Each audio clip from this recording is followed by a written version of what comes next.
Bonjour les lumières! Une petite vidéo aujourd'hui pour vous parler de l'équipe en l'air. Qu'est-ce que c'est que l'équipe en l'air? L'équipe en l'air est tout simplement l'ensemble des énergies qui nous guident, qui nous inspirent et qui sont autour de chaque humain. Chaque humain possède une équipe en l'air, qu'il le veuille ou non, qu'il en ait conscience ou non, qu'il y croit ou non, cette équipe est là, elle existe.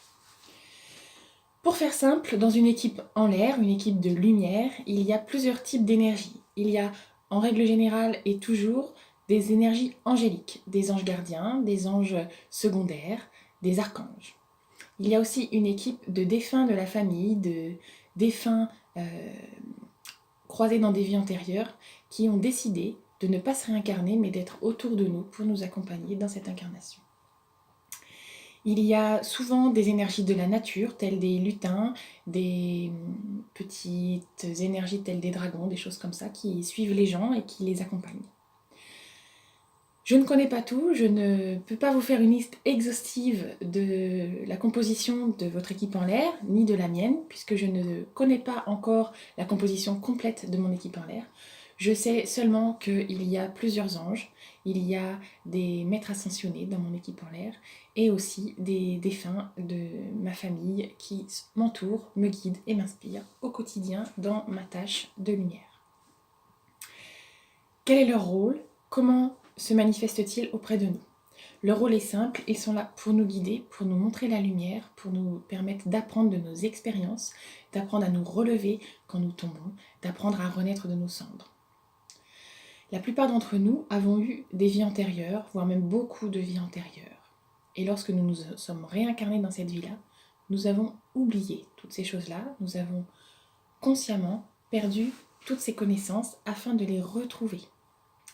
Chaque expérience de vie, chaque rencontre est l'occasion de se reconnecter à ces énergies, de se reconnecter à ce que nous connaissions quand nous étions désincarnés, quand nous étions seulement une âme.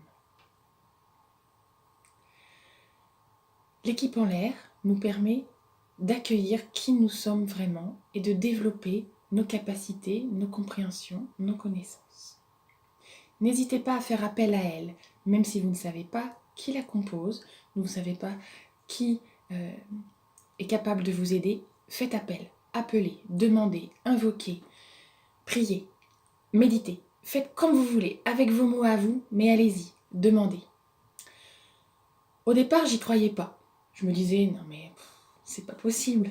Soyons les pieds sur terre. Comment est-ce possible que moi, j'ai une équipe de guides en l'air, spirituels, juste énergétiques, qui soit là pour me guider?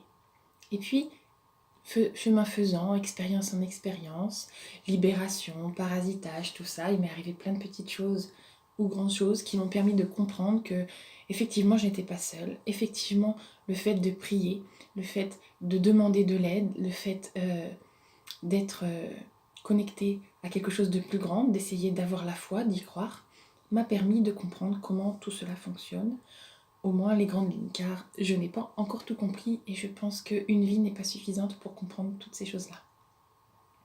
Donc voilà, appelez votre ange gardien, appelez l'ange de la chose dont vous avez besoin d'aide. Vous avez besoin d'aide dans les relations avec les autres, appelez l'ange des relations. Vous avez besoin d'aide en mécanique, appelez l'ange de la mécanique. Vous avez besoin d'aide pour rédiger un article, rédiger un courrier, appelez l'ange du courrier.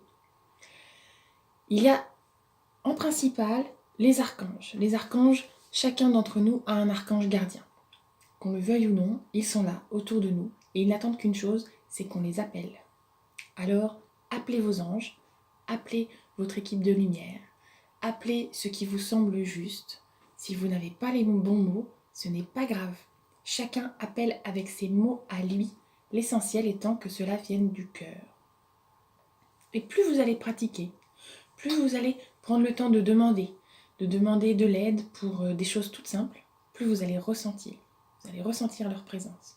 Vous allez ressentir que oui, vous n'êtes pas seul, oui, vous êtes entouré, oui, vous êtes guidé, oui, tout est positif, oui, tout va s'améliorer.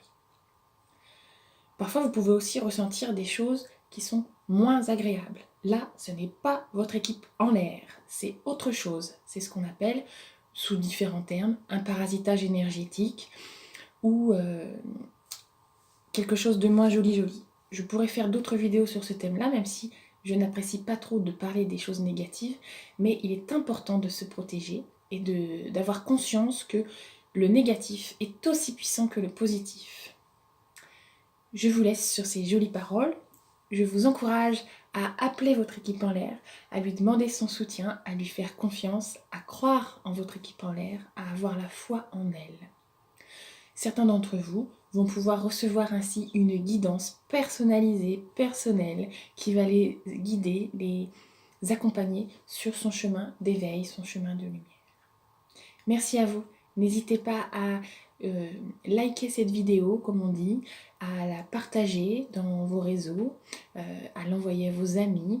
N'hésitez pas à mettre un commentaire en dessous pour me dire quel est votre ressenti vis-à-vis de cette vidéo, si vous avez réussi ou non à contacter votre équipe en l'air, ou si vous l'avez déjà fait, que c'est quelque chose qui est habituel pour vous.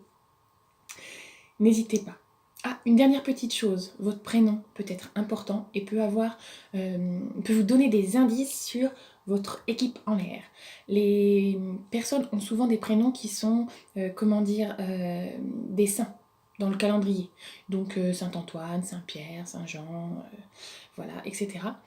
Eh bien, sachez que souvent, quand vous portez un prénom comme Marie, Pierre, Paul, Jacques, Jean, donc j'ai que des prénoms masculins qui me viennent à l'esprit, sauf Marie, même les prénoms féminins, bien sûr, ont des saintes. Si vous avez un prénom, même si c'est un dérivé, donc Tony pour Antoine, etc., sachez que le saint qui correspond à votre prénom fait souvent partie de votre équipe de lumière et que vous pouvez l'invoquer. C'est déjà une piste pour savoir qui fait partie de votre équipe. Donc je ne vous cache pas que si vous vous appelez Michel ou Michael, vous avez sûrement dans votre équipe l'ange Michael. Michael, il y a plusieurs façons de prononcer son nom, qui est un ange très puissant et très positif, comme tous les anges d'ailleurs. Mais lui, il a une position très symbolique et particulière. Allez, je vous laisse pour aujourd'hui. Je vous souhaite tout plein de bonnes choses, plein de lumière surtout. Faites circuler cette lumière en vous et autour de vous, partagez-la. Ne soyez pas avares de cette lumière qui circule. Au plaisir et à bientôt. Au revoir.